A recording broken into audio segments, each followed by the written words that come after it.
我行走世间600余年，听说剑道出了个天才少年。那少年还捡到一条龙，像极了我早年弄丢的那条。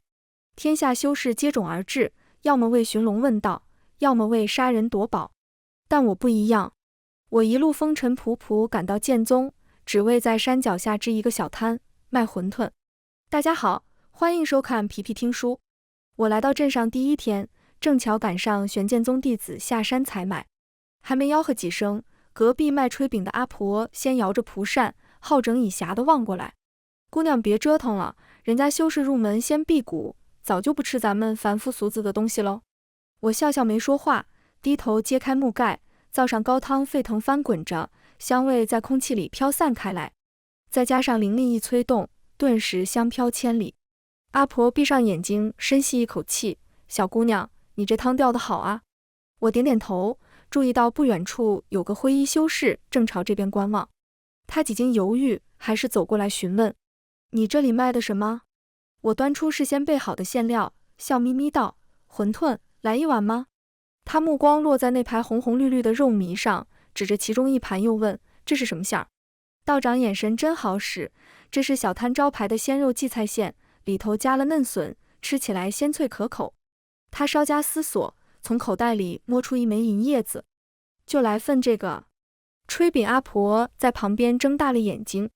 我用竹条挑起一团粉红肉馅，放进面皮，手指几经捏合，一只鼓鼓囊囊的元宝馄饨就诞生了。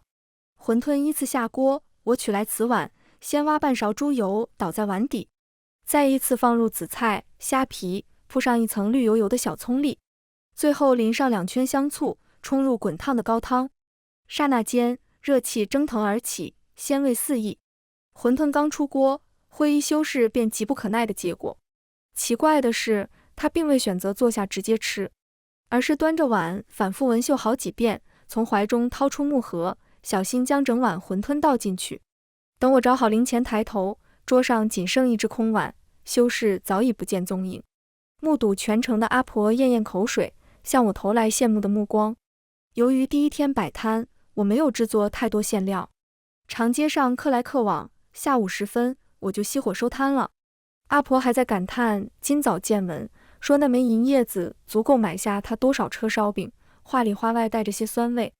我充耳不闻，小心翼翼收好钱袋，推起小车跟他告辞。寻龙镇依山傍水，民生淳厚，镇上居民勤于经营，家家户户积善有余。我出摊时间不长，好在日日卖得红火，连带隔壁炊饼阿婆的生意也小有起色。我习惯清晨出摊，这时肉铺也刚开张，挑2根上好猪筒骨回来清洗干净，切几段葱白和姜片一起丢进大锅里煮，剩下的葱姜倒进水盆里，添把花椒泡出调料水，用来调制馅料。等大火烧开，撇去锅中浮沫，倒入配置好的独家香料，再度烧滚，即可转文火慢慢熬至汤底。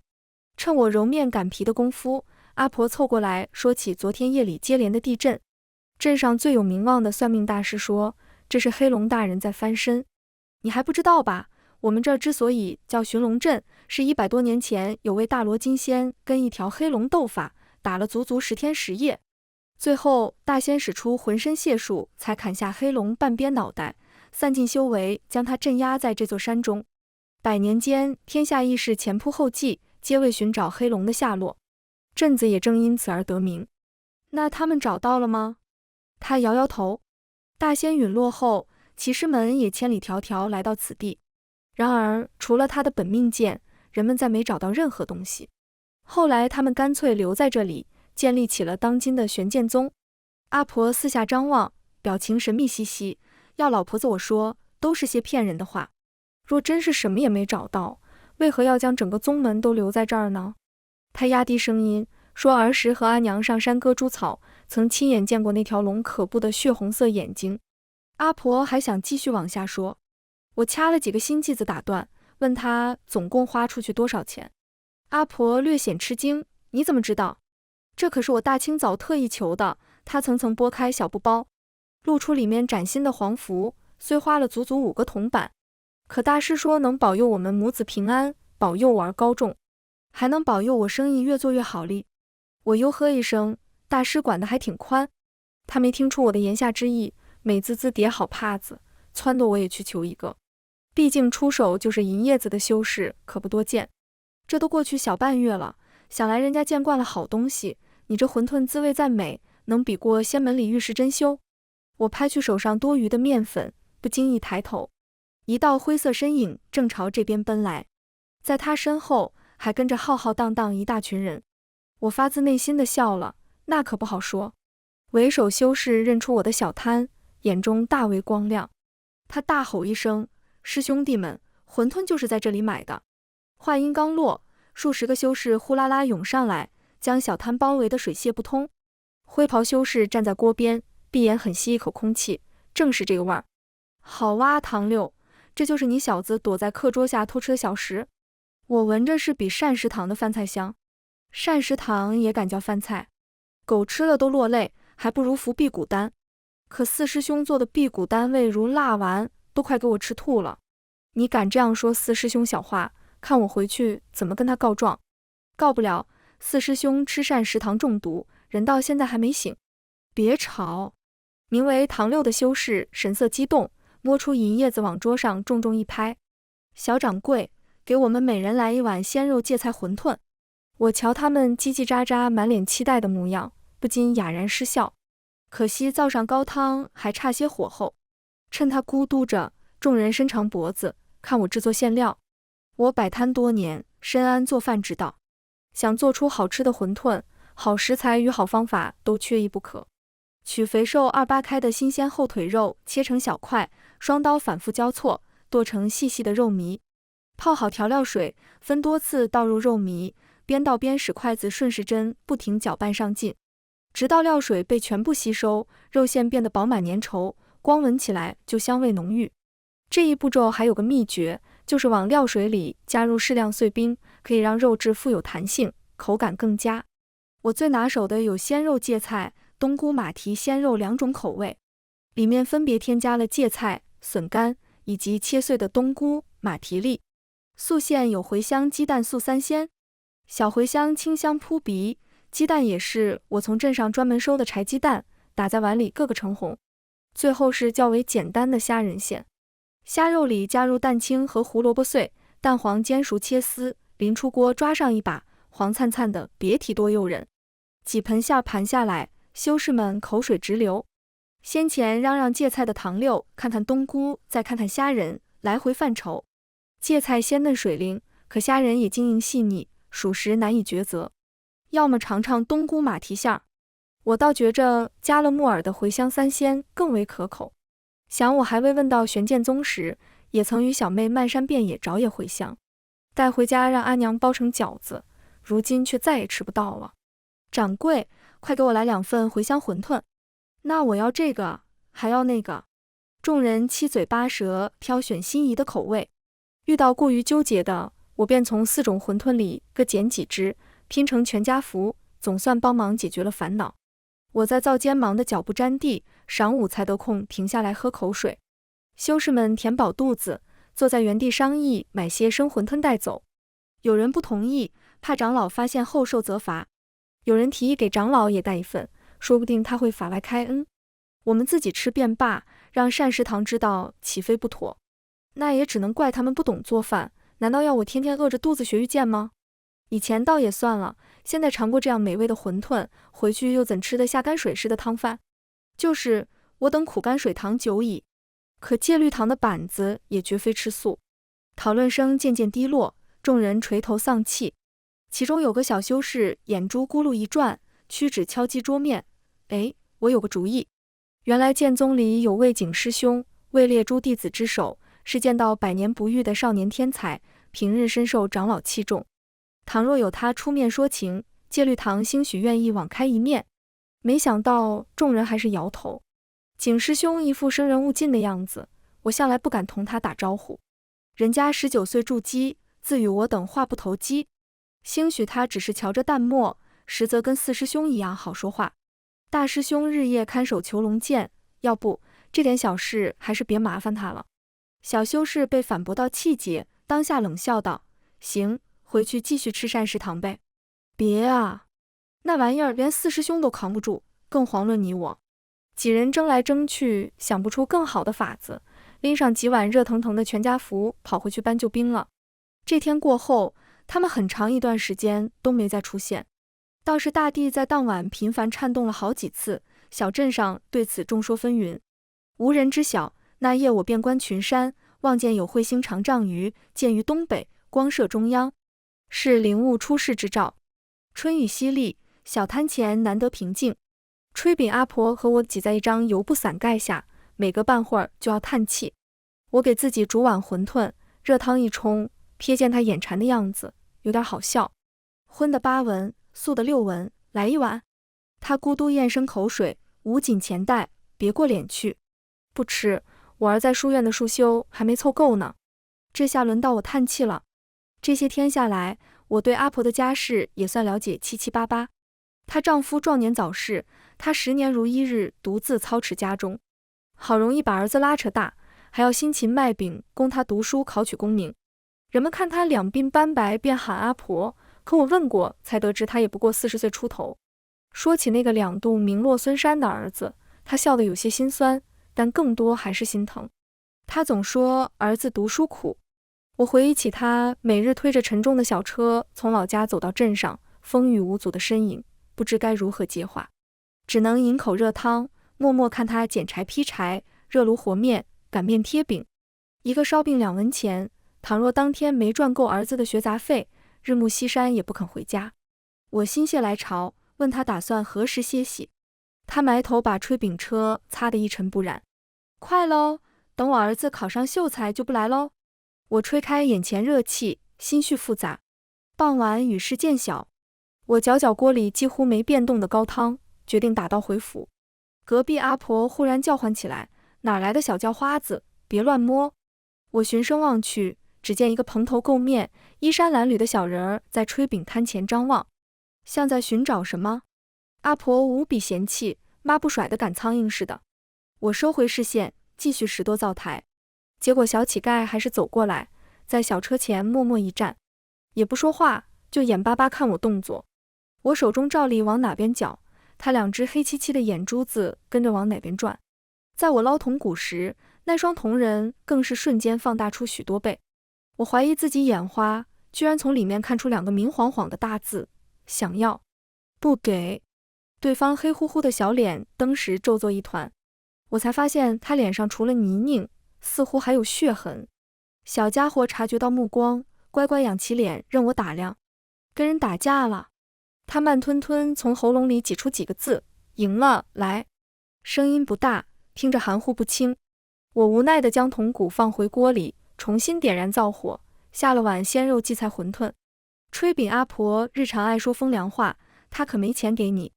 我没接枪，倒是小乞丐飞快扭头，恶狠狠地瞪过去，给他吓一大跳。小玩意儿凶神恶煞，怪吓人哩。小乞丐呲完牙，回头朝我不太熟练地咧开嘴巴，只是他眼睛仍紧紧盯住大铁锅，亮晶晶的怪可爱。馄饨出锅，他一把抢过碗要往嘴里倒，我眼皮一跳，伸手敲他脑门，吃饭要用勺子。他眼底掠过一丝凶狠，本想张口呲牙，中途不知想到什么，又悻悻低下脑袋。我全当作没看见。等把炉子里的柴棍捡完后，小摊前空空荡荡，仅剩一只被舔得干干净净的大瓷碗。阿婆幸灾乐祸道：早叫你别乱发善心。话音未落，一道清润的声音打断他：这位姑娘，麻烦给我也来碗馄饨。来人顺势从怀中掏出一样东西，要与刚才那孩子相同的。阿婆起先黑了脸，等定睛一看，不禁连连倒吸凉气。她手上拿的竟是枚金灿灿的叶子钱。我同样有些惊讶。来者头戴斗笠，身披蓑衣，打眼望去，只瞧见帽檐下一截精致利落的下颌，雨滴顺着他宽阔的双肩往下淌，偶尔有几滴溅落在腰间血银色的佩剑上。他身量高挺，往小凳上一坐，便显得伞盖下的空间更为拥挤狭小。我过去收碗，真对不住，炉火才熄。阿婆疯狂给我使眼色，我这儿还没铲呢，恨不得把整灶炭火全掏出来。我转念一想，粗略数数盒子里余下的馄饨，不然您带些生的回去自己煮。他思索须臾，轻轻点头。我麻利将东西打包好交给他。那人提上袋子走了几步，又折返回来。请问姑娘如何称呼？我擦桌子的手一顿。他站着没动，像在耐心等待回复。我忽然感到有些烦躁，半晌垂下眼睫，冲秀。我叫冲秀。对方颔首，景同舟。随后步履轻快地消失在雨中。自打我意外收了枚金叶子，阿婆气得2天没搭理我，我也没工夫理会她。如今那脏兮兮的小家伙隔三差五刷新在我摊位前，他总是悄然现身，双手扒住摊沿，专心注视热气蒸腾的汤锅。我闲时就顺手给他煮点东西吃。小人儿每回吃完抹抹嘴，默不作声地消失。每当他来过，次日早晨，我都会在摆摊的位置捡到一些奇怪的玩意儿，有时是一堆奇形怪状的花草，有时是气味古怪的丹药，有时是一把锈迹斑斑的铁剑。最离谱的一次，是个浑身血污、面容苍白的女子。我赶紧喊阿婆帮忙把人抬到医馆。几天后，女子醒了，她把匕首横抵在咽喉处，不准任何人靠近。女子冷冽眼神中染上点点癫狂。事到如今，你们还想从我这里得到什么？我用围裙把指尖油渍抿干净，迎着她警惕的目光上前。我那儿还缺个打下手的，你会劈柴吗？对方正愣住。我缴付大额诊金时，女子冷冰冰的脸上涌出几许羞赧。打这天起，我的小摊上多了个沉默寡言的劈柴人。午夜雪时常眺望着北方出神。他自幼时起，身上便背负着无数条人命。他的家族镇守一方，是压在蛮夷头顶的大山，为当地百姓遮挡数十年的腥风血雨。后来天下大乱，奸佞当道，武家不肯与狼狈为奸，最终招致残害。他拼死逃出尸山血海，有朝一日还要再杀回北疆去。五姑娘说完，拦腰劈断好几截木头，晨光为她冷意的轮廓镀上一层朦胧。她眼底有华光流转，那是复仇的烈焰在熊熊燃烧。眼看她气色一天比一天红润，炊饼阿婆逮住机会，悄摸对我挤眼。我早说小贼丫头不单纯，她找人打听好几回见踪了。我正给小家伙包馄饨，闻言望向远处堆叠整齐的柴火，也挺好。若他上山求道得成，我也跟着沾光。再说人家有名有姓，你别总把来路不明挂在嘴边。呸！阿婆嘴巴瘪成一条细缝，一脸恨铁不成钢。等他拍拍屁股上了山，前尘往事一笔勾销，你花出去的钱可咋办？五姑娘是习武之人，胃口很好，沙包大的馒头一顿能吃仨。她就伤胃郁，每天除去服药，还需喝养生汤固气。阿婆掰着指头给我数一副汤药约等于多少碗馄饨。我掂掂钱包，认为她说的不无道理。再这样下去，我都快吃不起肉了。阿婆趁热打铁，说他儿子的墨宝入了县太爷亲眼，县太爷邀他赶赴文人宴，可母子俩没钱买体面些的礼物。他话里多了2分急切。镇上最富裕的员外想纳妾，光媒人都能得到500枚铜板。若那丫头认我做干娘，我保管把她风风光光嫁进员外家。我砰一声把剁肉刀砍进案板。午夜雪听到动静起身，阿婆慌忙噤声，撂下一句请神容易送神难，逃回炊饼摊。最后这几个字倒提醒了我。我低头搅动高汤，对上小家伙懵懂的眼神。他不明所以，抬手在脸上胡乱抹一通，表示我脸色不好看。我瞧清楚他眉骨下方的淤血，不由得心软几分。又打架了？他慢腾腾点头。我想了想，单独打包一袋生馄饨给他，请他吃，叫他下次手下留情。小家伙歪下脑袋，表情似懂非懂。第二天，景同舟拎着一条血淋淋的大鱼出现在我面前。今日无风也无雨。景同舟摘去斗笠，换了身代表正统弟子的月白道袍，目若朗星，气质出尘，与他手中乱扑腾的大鱼格格不入。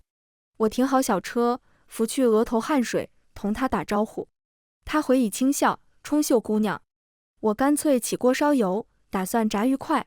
五姑娘把鱼带到河边，开膛破肚，割腮刮鳞，动作娴熟。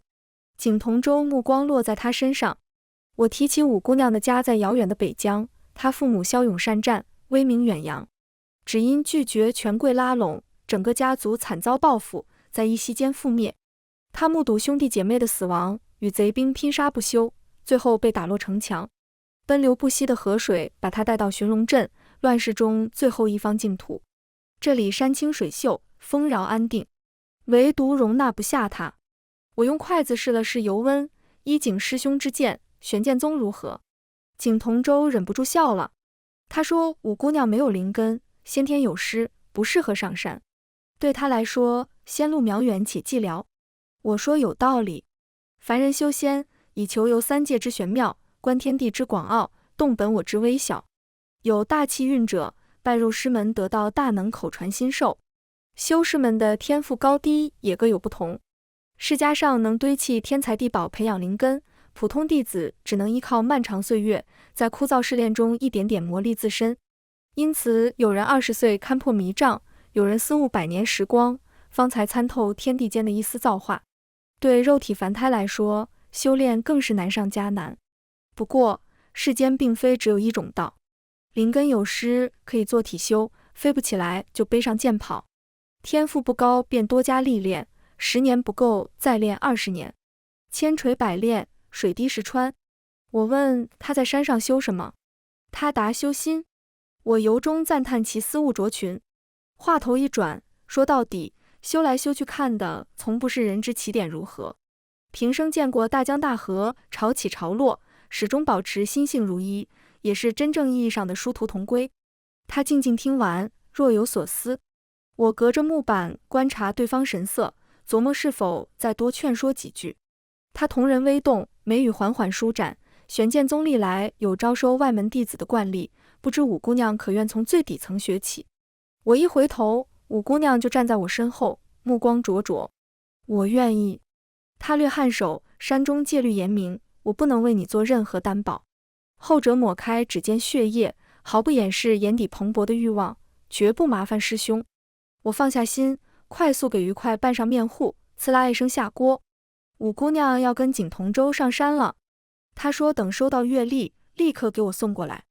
我一边点头，一边把炸鱼块用油布层层包好，偷偷往她怀里塞。景同舟忍俊不禁，轻咳道：冲秀姑娘，如今剑宗可以带吃食回去了。我很是惊喜，顺手给她塞上一包，顺带问唐六师兄他们怎么不来。馄饨再好，寻常人家终究不能天天吃，修士们光顾一次，抵我开张好多天。他低头沉吟，不瞒姑娘，近日我宗有贼人出没，丹房精心栽培的灵花灵草悉数被盗，长老们辛苦炼制的几瓶上品丹药俱不翼而飞。他停顿2秒，表情百思不得其解，就连金仙老祖的清启剑也遭致毒手，下落不明。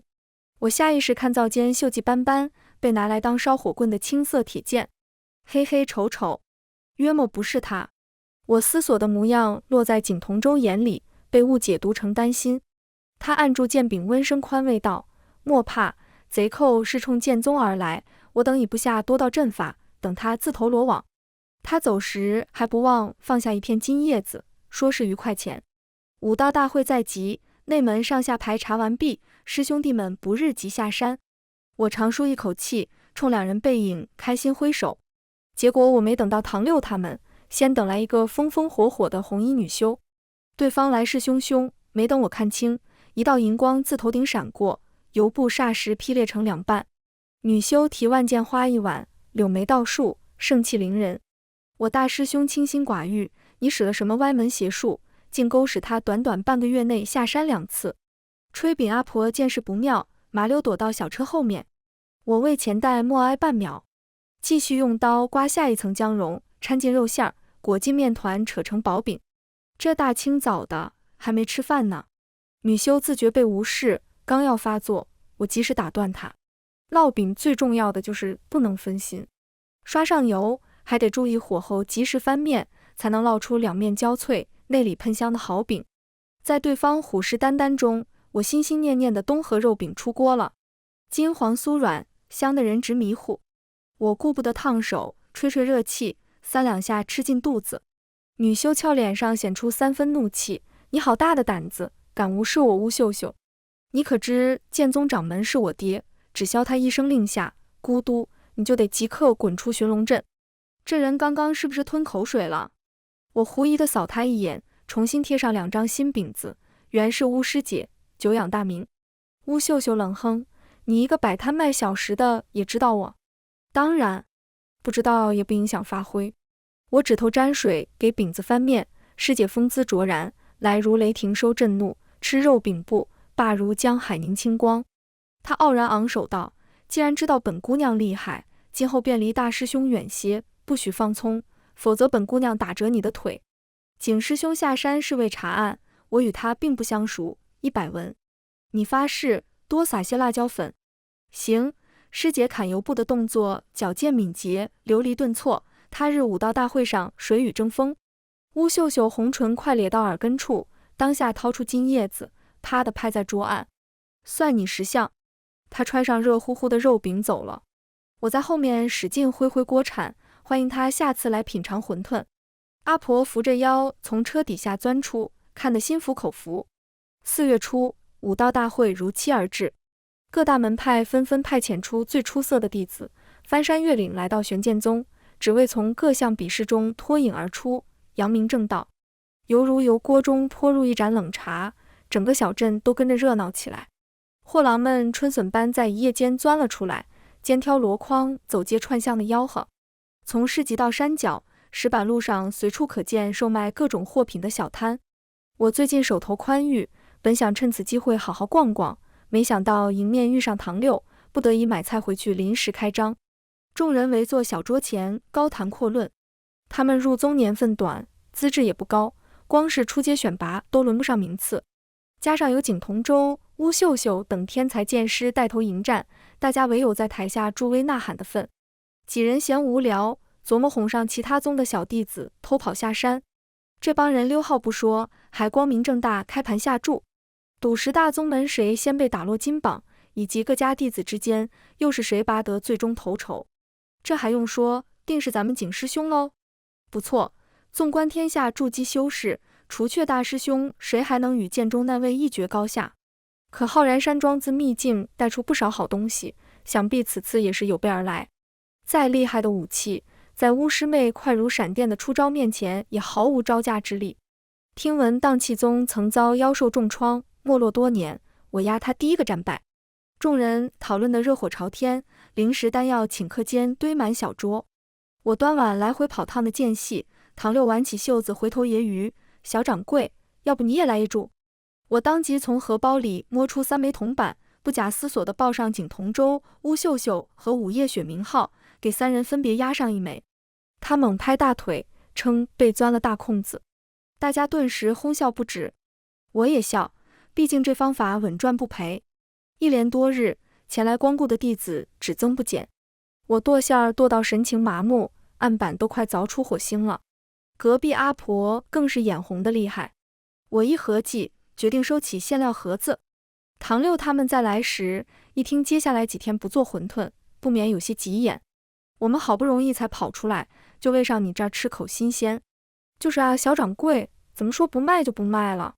大家冒着被训斥的风险。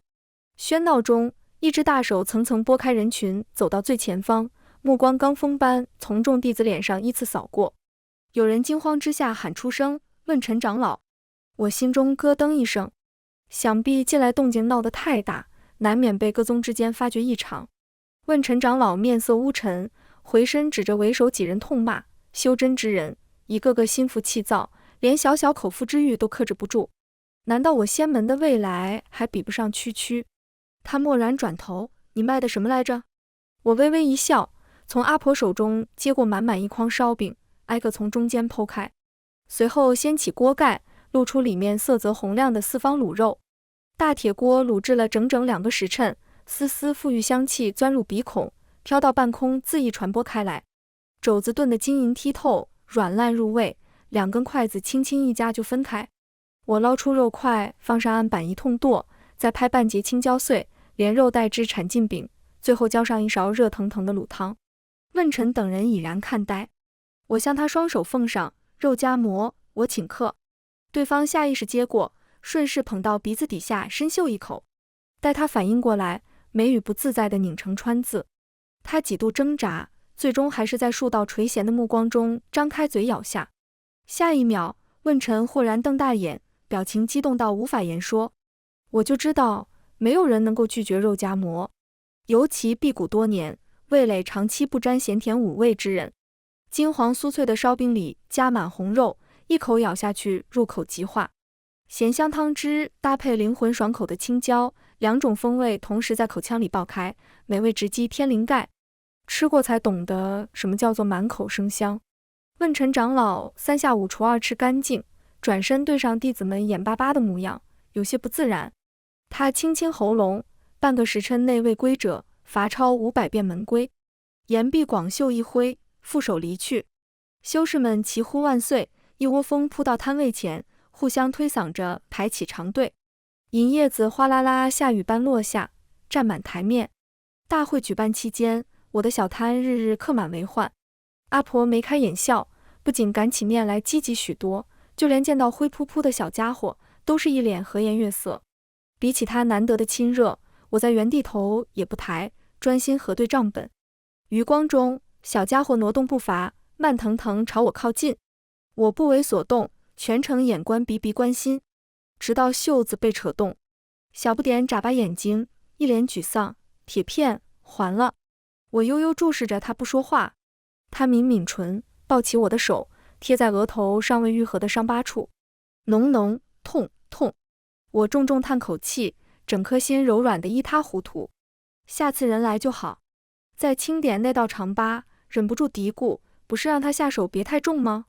小家伙配合地抱住脑袋。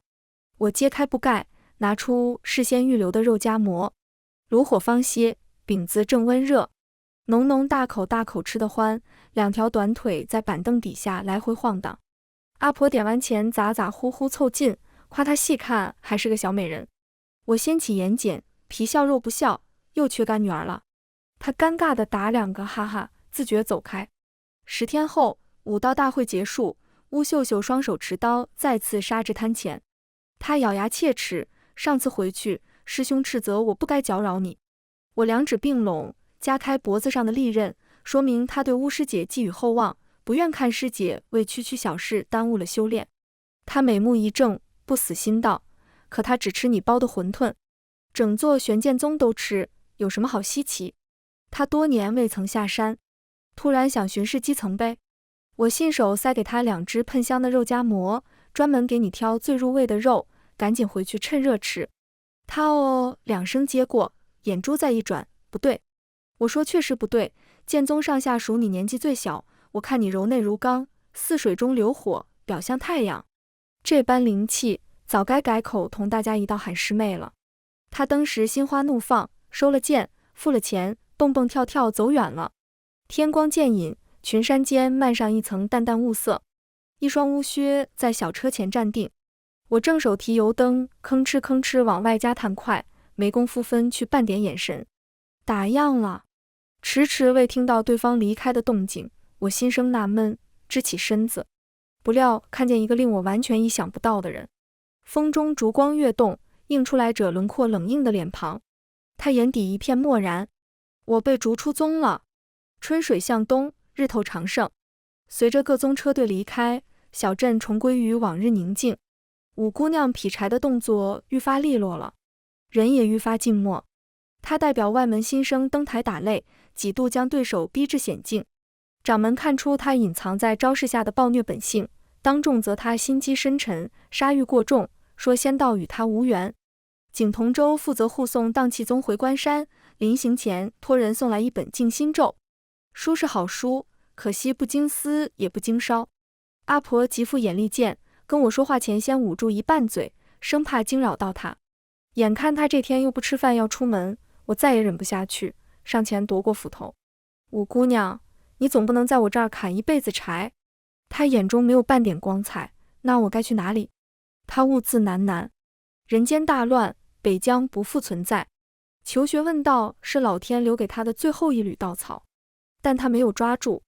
仿佛为对应这番丧气话，天边云影重重聚叠，不消半会儿，绵绵细雨便开始往下淋。我将人拖回灶前，说今日不出摊，逼问他想吃什么。那就茴香馄饨吧。他垂下眼，迟缓起唇，反正都一样。然后面向窗外茫然出神。我掐出几粒面剂子，手中擀面杖转得飞快。眼前的打击都是暂时的，好比当下外头疾风细雨，一时下得再大也无人担心，毕竟它早晚会过去。他恍若未闻，我自顾自接道，在我老家有句老话叫莫欺少年穷，意思是人生啊何其漫长，不要轻易对某个阶段失去希望。昨日春来，今朝花谢，世事云千变。明天的太阳还未升起，接下来会发生什么事，又有谁说得准呢？与其作茧自缚，何妨破罐子破摔，另寻一方天地，放手去闯。你这么年轻，又有本事，不管选择哪条路，都有无限可能。30年河东，30年河西，任他日月两轮，来往如梭。是非成败，自有见分晓那天。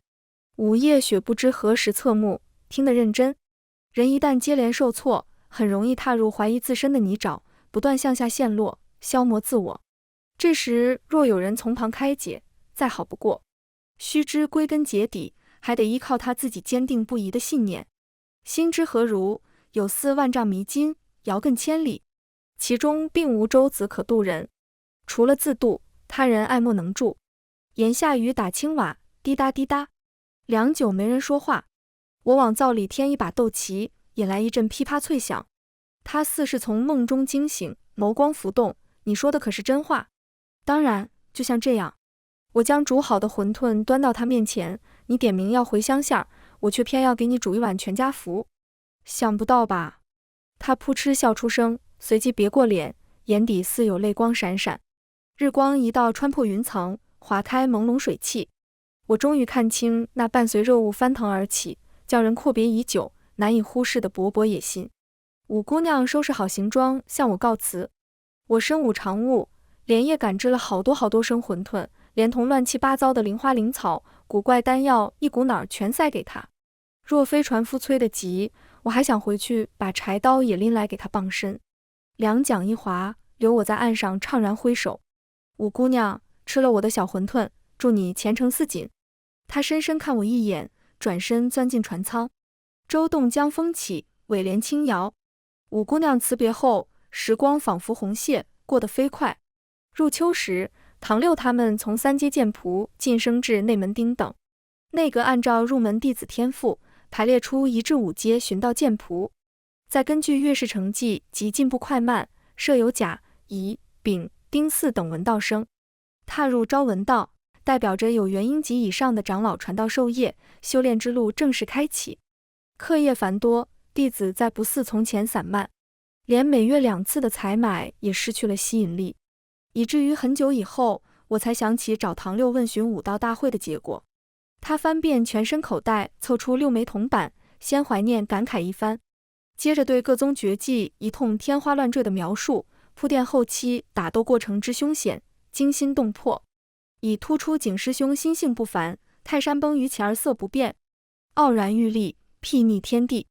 任何同级在他手上过不到3招，继而垂桌表示遗憾，气我没见他出剑时何等风光，一线横波，游龙千尺，意料之内拔得头筹。说完数出3枚放在我掌心，再把各宗秘宝介绍得头头是道，铺垫此后刀光剑影，往来情形之危急，以突出巫师妹集中有序，猛虎去于后而心不惊，志在御天，游刃有余。再厉害的宝物在他面前也没机会施展。我制止他2次捶桌，称有幸见识过他剑意迅猛，圆球在御，重息非盲，与景师兄不分伯仲。他听后认为有道理，把最后3枚也拨进我手中。小掌柜说得对，两人平分秋色，理应各翻3番。我竖起拇指夸他悟性好，怒赞仙道群星闪耀之时。言谈间，身后石板路上传来沉甸甸的马蹄声。我回首望去，日暮黄昏，茶烟香乱，景同舟轻衣策马挟天风，踏过晨光飞舞。他立马长街，俯身唤道：“冲秀姑娘。”许是赶路匆忙，少年唇色异常浅淡，用来缠绕乌发的缎带凌乱贴在脸侧，看得出这一路风尘仆仆。任谁也想不到他此去关山，途中会遇到秘境开启。寻宝试炼加上协同镇妖，竟一连耽搁数月，可知其中曲折。我赶忙起身问他吃什么，他轻轻横鞭拦住前路，我须速回宗门复命。那你来我这儿是？听闻武道大会，姑娘为在下添彩，特来答谢。我颇觉好笑，事情都过去小半年了，这有什么？我随意晃晃手上铜子儿，还没谢你让我赢。掌心忽而一沉，小小几粒铜板上赫然多出3枚金光璀璨的叶子钱。他眉目弯弯，笑意中夹杂着淡淡的疲惫。也谢景某，幸不辱命。我猝不及防，眼睁睁目送他调转马头，朝仙山驰去。片刻后，唐六爆发出一声尖叫，我右眼皮接连跳了2日。巫师妹果然提剑杀来，质问那天傍晚大师兄对我说了什么。我忙得脚不沾地，让他自己去灶间扒红薯吃。他被烫到上蹿下跳也不撒手，边吹气边威胁，再给我来一盘东河肉饼，不然砍你犹不散。我一扭头，浓浓下颌玩到浑身湿漉漉，身上挂满张牙舞爪的大螃蟹。细看之下，打结的发梢还挂着2只。小家伙疼得龇牙咧嘴，试图跟螃蟹虚空斗法。我由衷感到心力交瘁。好在后来景同舟出现，2手个揪起一只衣领，把人双双给提溜走。夜里我躺在床上翻来覆去，恍然大悟，原来中秋节快到了。于是巫师妹再一次偷溜过来，自以为避开大师兄找我算账时，我一把按住她剑柄，让她帮忙砍柴。她怒目圆睁，本姑娘的剑向来只斩要挟，不对，你把我当什么了？岂有此理！我指指河边，让她自己看。农农脖子上挂了只小竹篓，在河里跑来跑去，逮螃蟹逮得不亦乐乎。景同舟蹲在阴凉处专心垒石灶，旁边是雕刻好的模具。他转身骂骂咧咧朝树林里走去。我回首给揣手看戏的阿婆一记眼神，你也别闲着，先跟我把面发了。做月饼耗时又耗力，想吃就得有付出。陈皮干泡水，大早洗净去河流做备用。把花生、瓜子、核桃逐个剥皮挑拣，混上炒过的黑白芝麻，倒入石臼，碾磨出香味。红豆上锅蒸至糊状，用麦芽糖浆和猪油小火炒制，待放温后加入陈皮粒搅拌成团。面剂子要先松弛过再擀，塞上馅料后倒进模具，压出好看的形状送进石灶。中途还需取出一次，给烘烤定型的月饼刷上蛋液。这一通步骤操作下来，已是月上西山，万籁俱寂。阿婆身体熬不住，景同舟送她回村。农农趴在桌上睡大觉，巫师妹嫌板凳睡不安宁，打着呵欠摇摇晃晃回了剑宗。我丝毫不觉得困顿，反而精神奕奕，忙到后半夜。景同舟回来后，很快帮我把2种月饼分装完。他看我依旧兴致高涨，问我想不想去仙山看日出。我答应了。我手提灯笼和月饼，他背起农农，一前一后迈上石阶。群峰间松林沙沙作响，偶尔也有朗风入怀。我们涉过重重云海，来到他平时练剑的地方。此地名为涧，实则重山飞瀑，连接着月下广阔无垠的湖泊。金风乍起，白露未临，星斗交辉，水天一色。刹那间，夜攀顶峰的疲惫被一扫而空。我不由得放轻呼吸，停住脚，振衣引望，明月满空谷，轮海域苍茫。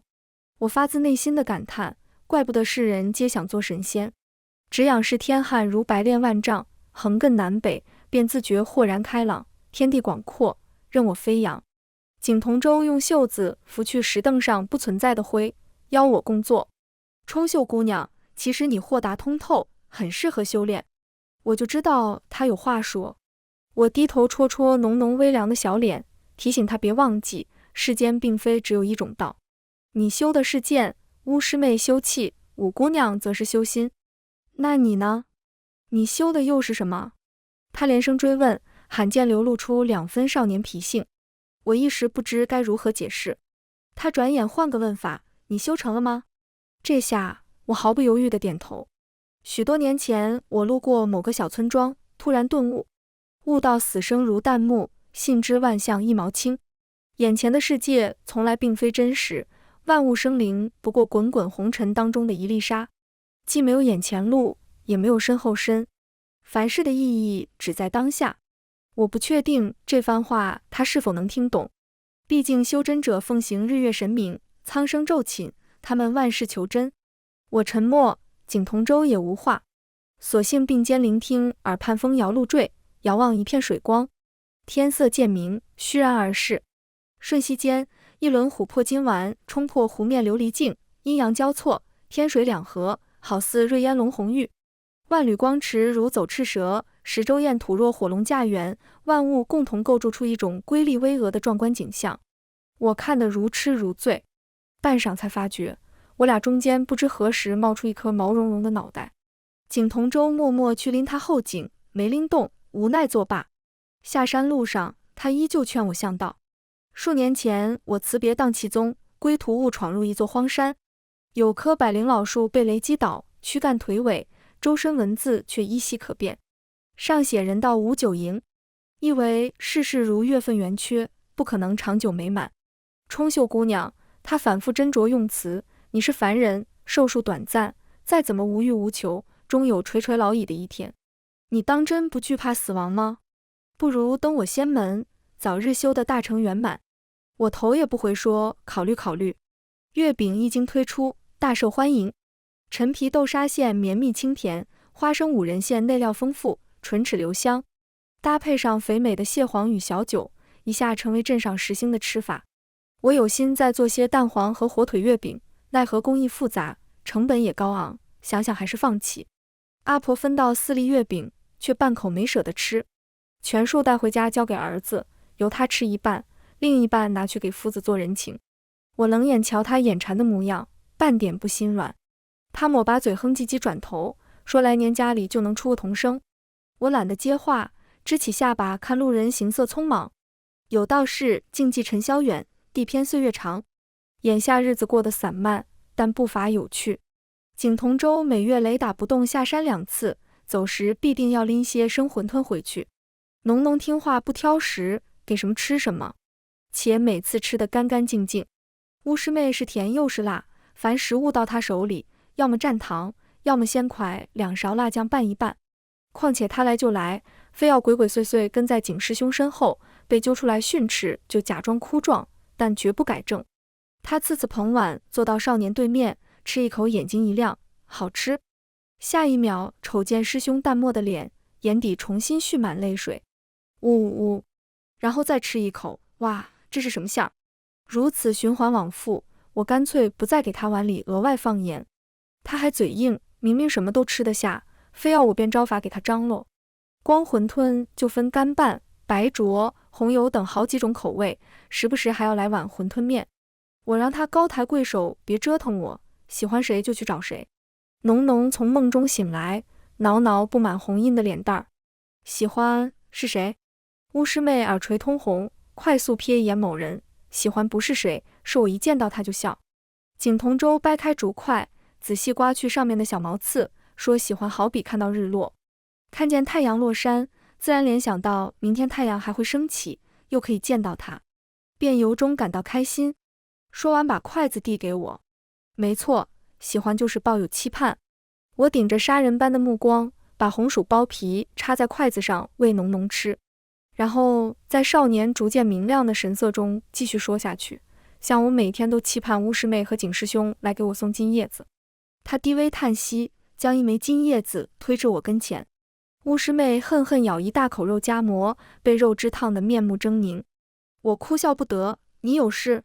可恶的女人，我绝不告诉你真相。我松口气，那可太谢谢你了。她反而哭得更大声。我捉摸不透，赶紧承诺这顿免费。看情形，还以为迟早得再赔一张油布。不料有天蒙蒙亮，她步履轻快地下山，肩上挑只小包裹跟我提告辞。我问因为景师兄还是因为我？她反问有什么区别？这几年小摊有口皆碑，我不允许任何自身原因导致少赚一枚金叶子。巫师妹仰天叉腰，嘲笑我也会有烦恼。小姑娘发尾绑满金银丝线，浮光上下，煞是灵动。他说把我这儿的口味吃了个遍，想开了。连山脚下的馄饨都这么好吃，天大地大，还有多少好滋味在等待他去品尝？干嘛追着一个不会回头的男人跑？他挥挥手去云游四海了。以前经常做这个动作的人是我。街角孩童嬉闹着跑过，我在原地后知后觉，巫师妹并非心血来潮，她蓄谋已久，可惜没能提前给她包些小馄饨。又一个细雨清晨的春天，隔壁炊饼阿婆迟迟没有出现。她病了，且病得很重。我多方打听，终于找到她所居住的小屋。四面石块跟稻草堆砌成的土坯墙，安生缩在瓦院一角，构筑成所谓遮风挡雨的家。外头摇摇欲坠，内里只够容纳一张窄小的床。整间房子除了门，仅有块巴掌大小用来采光的小洞。哪怕在白天，屋里也黑黢黢的。难怪他眼神不好，总凑近了跟人说话。阿婆裹着被子，不时从床上佝偻起身体，撕心裂肺的猛咳，床腿跟着一阵吱呀呀晃，馊臭、腐烂，各种难闻气味夹杂在一起，从被子底下发散出来。屋里很冷，地上躺着一只熄了很久的炭盆。他倒在床头缓了许久，才眯起那双浑浊的眸子，勉强分辨出我。小掌柜来了。说话间已是气喘吁吁。短短几天，他彻底老得不成样子。我捉起他的手，简直皮包骨头，冷得跟冰块似的。大夫说他劳作过度，加上风寒久侵，无力回天。他呵呵大口喘着粗气，眼睛死死瞪着墙上小洞，似乎想从那里看到什么，亦或见到某个人。自我踏进小院起，隔壁背诵诗文的声音就不曾停歇。从十日胎恩重，三生报答亲，到谁言寸草心，报得三春晖。我默不作声打开木盒，里面装着馄饨全家福。他有段时日滴水未进，灰黄凹陷的两颊因着久违的饭香，迸发出一抹奇异的光彩。我一口口喂他，再三叮嘱细嚼慢咽。阿婆充耳不闻，最后干脆夺过盒子往肚里倒了个干净。他狼吞虎咽地喝光最后一口汤，倚在破败床头，忽然老泪纵横。原来小馄饨这么好吃啊！简短一句，仿佛用尽了这一生的力气。那双泪眼里或不舍，或不甘，或释然。我无从知晓，骤然别过脸去。春风轻叩柴门，在哪儿一声高过一声的诵念中，阿婆缓缓闭上眼睛。光阴过隙，日月奔轮，眨眼春去秋来，我不知不觉爱上了发呆。我慢慢发觉这天地间的规律很有趣，比如午夜雪，它乘水而来，又驾水而去，像午夜淡下的一滴露水，在日出降临之前，悄然消失在寻龙镇朦朦胧胧的春雨中。每个见过它的人都再未提及它的名字，包括我。我总以为再也不会见到它。又比如巫师妹，她动若脱兔，爱憎分明，风风火火出现，又风风火火出走，如同穿云而过的惊雷，搅得满宗上下地覆天翻。景同舟给浓浓擦干净嘴角，那我呢？我甚至无需思考，循着他求知的目光抬头。五姑娘是水，小师妹是惊雷，景师兄是头顶亘古不变的星光。离离星辰，骨血与山川并寿，终其一生指引正道，护佑苍生。寻龙镇百年名声，正因一把竹星剑而安宁。他浅浅抿唇，似乎并不为这些话感到高兴。这9年里，他连越数阶，一举突破筑基8层，离结丹更进一步。我也反复告知他最终答案。纵使修成千岁翁，亦是万古一瞬中。我从不害怕别离。他不等听完便落荒而逃。我凝视那道褪去年少仍然青涩的背影，将剩下话语悉数吞回肚里。我从不害怕别离，因为人生何处不相逢。一帘红雨桃花谢，10里青阴流影斜。我接到巫师妹飞音传讯，说天底下出了个人皇，总律列国，要来仙山举行封禅大典。这是灵气复苏千百年来人间第一个接受封禅的皇帝，可谓仙山变雨，和润千里者也。3界灵修无不赶来拜贺。巫师妹日夜兼程，赶在大部队之前抵达寻龙镇。她长高了，皮肤经过常年日晒雨淋，被风沙磨砺出粗犷却充满力量的暗色。好在性格方面没什么变化，依旧一言不合就拔剑，好悬见面就把我的油布伞劈成2半。他身后跟着个清瘦少年，容貌屹立如山鬼，除了吃饭睡觉之外不理睬任何人，只一心一意把玩他发尾的金银丝线。巫师妹听闻阿婆儿子至今没考上秀才，直接往地上啐了口唾沫。他做了10年童生，没半分长进，失去收入来源后连衣服都买不起，只能劈掉吹饼车当柴烧。后来被书院除名，整天拿些鬼画符似的大字当成墨宝卖，摊子都被人砸好几回了。巫师妹骂完现世报，转头与我分享她这些年里的见闻，从天下9极感叹到人间动荡，从驱妖镇魔解说至秘境险情。她说到星处眉飞色舞，邀我同往塞外走一遭，共赏长河落日，大漠孤烟。说时迟那时快，景同舟遇见天降，再次施展旧衣领绝技，将2人齐齐拎回剑宗。人皇的船队在第2天上午到达，我和巫师妹、唐六等一道挤进人堆，远远望见黄龙船上宝车华盖，车顶挂象骨为梁，灵光耀日，车身基鱼鳞作瓦，锐气盘红。前有8列随从，各执明珠、宝剑、丝绸与象牙，乘青雀船夹道开路。后有8列侍卫驾长鲸随护，风采洋洋。诸侯朝贡的宝居尽头，天舞子凤纷纭而至，鬼国罗刹次第而来，异彩漫天，牵引这位人皇额冠叶佩，秉碧玉之圭，登上宝车至高处。封禅大典举行了9天9夜，期间天地明朗，日月照临，有钟磬之声隐隐来自云外。大典最后一天，9天烟云消散，壮盖经幡层叠撤去。俄尔，这位年轻的女帝侧身垂眸，凤目穿透人影冲冲，凝望我所在的方向。小掌柜，孤来归还你混沌钱。一别10年，我差点没认出眼前的五姑娘。灯下女子大刀阔斧巍然独坐，地面隐隐浮动龙颜虎肩的侧影，夜色难掩其雍容凌厉。再不见昔年冷硬倔强的少女模样。她漫不经心抬手，立刻有侍从抬着10几只箱子一步上前。一经打开，里面全是金银财宝、珊瑚白玉，连犄角旮旯都被大小不一的夜明珠填充得满满当当。这些是姑给你的利息。我被室内突如其来的闪亮晃花了眼，缓好半天才回神，从其中挑拣出一枚金叶子。五姑娘唇畔笑意不变，一双墨瞳在灯花间变得幽暗。她笑吟吟地说要把我接回皇宫当御厨。我不去，说做不来伺候人的活。她说那座丞相只需陪在帝王身侧。我也不去，帝王心才最难揣测。她指节轻扣腰间齿剑，好像要做什么重大决定，正在脑海里进行一番思想斗争。少顷，一丝粉色蜿蜒攀上他的耳垂。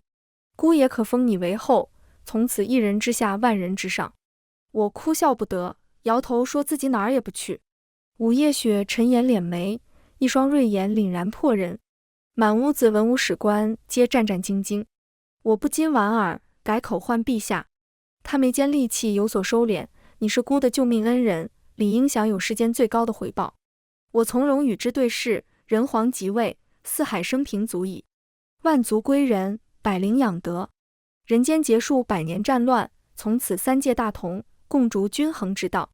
他不信，认为我本该是第一个，也是唯一一个始终见证他从无到有，登临帝位，开启治世之路的人，绝非缩在偏远僻静的小山窝，籍籍无名，糊里糊涂地度过余生。他鲜有愠怒，你信不信孤产平寻龙阵？我连呼陛下三思。普天之下，莫非王土，日月所照，皆为臣妾。小老百姓过得好还爱戴你，干嘛把人逼上梁山？他更气，既然知晓他有江山在手，为何不敢陪他共看日月？我索性也来气，那我也是唯一见识过你狼狈的人。他日你坐拥天下呼风唤雨，遥想当初落难逃窜的模样，能忍住不杀我吗？他立即反口说不。是五姑娘不会，还是陛下不会？他神色一正，静默下来。我仍步步紧逼，不肯退却。陛下或者五姑娘，而今你总虑万国，睡觉时还会把匕首藏在枕头底下吗？在过去许多个噩梦惊袭的夜晚，我无数次冲入隔间，夺下他手中鲜血淋漓的尖刀。他没有匕首睡不安稳，总梦回吹角连营，百里敌袭，大火烧残半边天。可拿起匕首，又骨血沸腾难休，恨得两眼赤红。声嘶力竭的哭嚎，仿佛撕裂空间的箭矢，赫然击穿历史厚重的城墙，重新荡于耳畔，害得他久久说不出话。我软下声音：陛下，使你从低谷一次次走出来的人是你，以前、现在、将来，是第一个，也是最后一个。旁人不过为历史的见证者罢了。他睫毛颤动，似嫌冷般轻轻环住双臂。须臾，我抬头冲他盈盈一笑。小馄饨荤的8文，素的6文，来一碗吗？热汤冲散油布伞盖下逐渐凝结的冷气。一成不变的全家福，他捏着勺子连汤带馄饨，吃得很慢很慢。我手指下巴看得愉悦，说看你依旧喜欢我的手艺，我好开心。再想到你振兴人族，定国兴邦，我睁开眼睛吃饭，闭上眼睛睡觉，天下没有比这更好的事情。他啼笑皆非，启程前最后一次问我。我用力挥手表明不后悔，你是这天下最尊贵的女子，我也是这天下最自由的女子啊。五姑娘，吃了我的小馄饨，祝你一路顺风。他朗声大笑着跃上宝驹，身影是前所未有的轻松。送别人皇，我打着呵欠转身。景同舟一身水红色低领窄袖束腰装，额间坠玉，左耳琳琅，十足的西域少年打扮。他手中还有一束含苞待放的铃兰，花瓣上沾带露水。我静静凝视他月下故作镇定，实则两颊微红的模样，脑海中莫名蹦出一句话：满身风露夜茫茫，一片山光与水光。他鼓足勇气，冲秀姑娘，明日。我笑眯眯打断他：我要走了。我选了个微风和煦的好日子。剑宗的弟子们下山依依不舍跟我告别，顺带把我的调料盒也打包走。排好队，一个个成何体统。都别抢，让我们以等生先来。呸，都这时候谁管你，兄弟们齐心协力把他踢出去。唐六挤了几次没成功，气急败坏地跟我告状。我把早就分装好的生馄饨跟配方交给他，他接过包裹一阵唏嘘，旁敲侧击地问我当真不考虑留下。我说人间几度逢春，我包了10年小馄饨，腻了，打算到处走走。他竟很不争气地掉下眼泪。我还没想好如何劝慰，一团黑影由远及近，飞扑过来，猛地扎进我怀里。紧随其后的还有换回道袍的景同舟。唐六嚎啕着还我馄饨肉夹馍走了。我回过神，揉揉埋在腰间的小脑袋。时间过得真快，小家伙一晃都有小推车那么高喽。他将脸紧紧贴在我身上，闷闷开口：不走，农农。我低叹一声，弯腰碰触他头顶被砍断的龙角，纠正道：是龙龙。他啜泣间反将我抱得更紧。我对上景同舟无言的目光，笑容无奈。600年前，我在村庄口与好友摆摊过家家，目睹一条小黑蛇蜕皮成蟒，掀翻我的摊子，逃之夭夭。500年前，我在山神庙摆摊卖糖水园子，有条黑蟒成精引来天雷，99道雷没劈中它，给我锅碗瓢盆干稀碎。400年前，我在塘沽湖边摆摊卖油酥小黄鱼，湖底有条巨蟒化礁，滔天水潮把我连人带车带鱼桶全卷到大漠。我走了300年，才到皇城根卖蛋炒饭，可巧碰上小黑龙跟天师斗法，把我的摊子打成蛋炒饭。后来我爬上悬崖古寺，躲到雪山下的草原，他反而一直没跟来。时隔很久，我才从食客们口中探听到寻龙镇的消息。于是我推上小车，晃晃悠悠来到这里。这600年里，你不记得我也没有关系。我把手放在他被活活剜去半数鳞片的后颈，疼吗？龙龙委屈得浑身发颤。我嘱咐他留在这里和景师兄好好修炼。金仙背着奄奄一息的巨龙走遍千山万水，才找到一处风水宝地，今后可千万别到处乱跑了。世道几经浮沉，不是所有人都像玄剑宗一心一意守护龙龙。他咕噜着从喉咙里发出反驳：不是龙。我笑而不语。吃了我那么多小馄饨，早早成风化真龙。景同舟默然，垂在身侧的剑穗在春光中寂寞摇动。我们相隔着一段距离，尽管如此，我仍听见长风中来自他坚定有力的独白：冲秀姑娘，我对你一如初见。我知晓在这震耳欲聋的心跳之下掩藏的一切，唯独不能与他回应。是以眨眨眼睛，我也是。景师兄。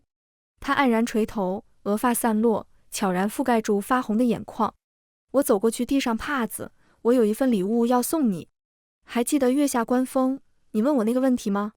在他万般复杂的目光中，我对姗姗来迟的巫师妹做出最后道别。身后金光倏尔冲破云霄，所有人被震撼在原地，目不转睛。见到百年，出了第一个30岁结丹的修士，实乃苍生之幸。我推起小车，再次启程，踏上红尘。番外，我发觉这天地间的规律很是有趣。譬如五姑娘是水，小师妹是惊雷，景师兄是头顶亘古不变的星光。少年问：那你呢？我笑笑不作答，感受清凉山风拂面吹过。佛陀说：一花一世界，一叶一菩提。如果他在授业道路上遇到我，就会看到我满身已遍布幽昙花。我涉过红尘万万载，不老不腐，不死不灭。我走过世界每一处角落，像途经你身边的一缕风。人们可以感受我的存在，却无法记住我，因为我没有来处，也从不停止脚步。更没有谁能够抓住我，把我留住，因为风是自由的，也是孤独的。像某个非常遥远的日子，我手拿圆珠笔，脚蹬一双人字拖，出现在这个世界，举目无亲。一个小姑娘从老树繁茂的枝桠间探出脑袋，斑驳日光倾落在她乌黑发间，点亮2颗琥珀瞳孔。我叫冲秀，她说：你叫什么名字呀？我们在开花的季节漫山遍野地跑，她躺在夕阳里打滚，对空旷山谷大声呼喊：喂！我绝不会忘记你是谁。一整条星河在她眼睛里缓慢流淌，如果连我也把你忘了，你就再也回不去了。仿佛命运开下荒诞不经的玩笑。我被困在一方陌生天地，时间越久，脑海中有关过去的记忆就越模糊。冲秀对我许诺，等他将来长大，我们就推上小车游，走在村庄里卖食物，还要对每个客人说起我的名字。我等啊等，等啊等，等到小车打磨好那天，冲秀出嫁了。她生下一个孩子，更加不能伴我远行。我同她约定迟暮相见，推着小车独自出发。我走了很远，有幸陪伴一条小蛇从破壳到长大。它化蟒离开后，我有感而发，在山中一棵老树躯干上写：天道有迭代，人道无久营。我背靠荒草丛生的山神庙，从水洼倒影里看人间满月，在香炉前留下：空潭谢春，古镜照神，流水今日，明月前身。我走到海边等蛟龙出水，惊涛拍岸时，我抚平沙砾写道：人逐繁华之梦，海生寂寞之光。炒饭摊子被拍得稀碎，我气到不想活，于闹市高喊：一江流水三更月，两岸青山六代都。没人理我。更深漏径，月堕河清。我翻过悬崖，纵马草原，一路星垂平野阔。牛羊和马儿听不懂我说话，只顾吃草。人群离我很远，我很寂寞。写到抚光阴之过隙，是日月之奔轮时，我突然想起，我这一生似乎格外漫长。再回到小山村，等待我的是沧海桑田。冲秀的小坟堆旁立着我的衣冠冢，木牌上一片空白。我从他子孙的子孙口中确认了身份，原来他早也忘却了我的名字。每一封有关书信开头、结尾乃至落笔处，什么字也没有。我没有按约归来，所以他理应不记得。我大笑3声，红尘悟道，提笔写下最后2句：悟道死生如旦暮，信之万象一毛轻。从此折了笔，推起一辆小车，从南走到北。人们吃过我做的饭，会大肆赞美厨艺高超。他们询问我叫什么名字，我无论如何也想不起。记忆中所有关于姓名的画面，只有树上面容模糊的少女伸出手，露出万间层层叠带的小铃铛，在阳光下叮铃作响。我叫冲秀，拉你上来呀。每每思及，总是泪流满面。我不胜其烦，在旁人惊疑的目光中一遍遍抹去眼泪，重新扬起笑容。我叫冲秀，此去大道渺渺，红尘依旧。若你能记得。全文完，皮皮听书，感谢您的观看，我们下个故事再见。